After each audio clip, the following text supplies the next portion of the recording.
పిల్లలు చాలా విషయాలకి అట్రాక్ట్ అయిపోతున్నారు, డైవర్స్ అయిపోతున్నారు, డీవియేషన్ అవుతున్నారు. అట్రాక్ట్ అవ్వకుండా ఉండాలి అంటే మనం ఎంత జాగ్రత్తగా ఉండాలి? నా చేతిలో ఒక బిస్కెట్ ఉంది, డాగ్ అక్కడి నుంచి చూస్తుంది. నేను ఒకవేళ బిస్కెట్ ఇలా చూపించానంటే డాగ్ ఏం చేస్తుంది, నేరుగా నా దగ్గరికి వస్తుంది, వచ్చి తన బాడీలో ఒక పార్ట్ ఊపుతుంది, తోక ఊపుతుంది.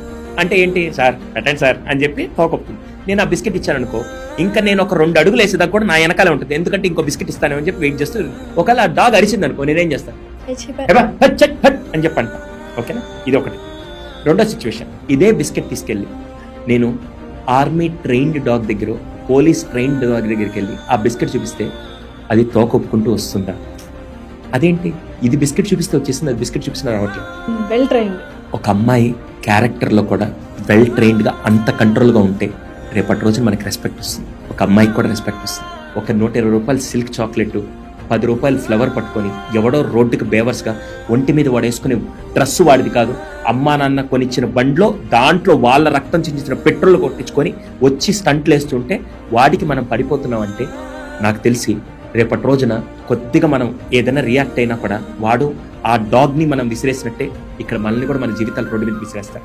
దయచేసి మనందరం ఎలా ఉండాలంటే, అది అమ్మాయి అయినా అబ్బాయి అయినా ట్రైన్ డాగ్ లాగా ఎమోషన్స్ నువ్వు కంట్రోల్ చేసుకోగలిగి ఎవడొచ్చినా నీ క్యారెక్టర్ కొనలేని స్థాయికి నువ్వు ఎదగాలని ప్రతి అమ్మాయిని అబ్బాయిని నేను కోరుకుంటున్నాను.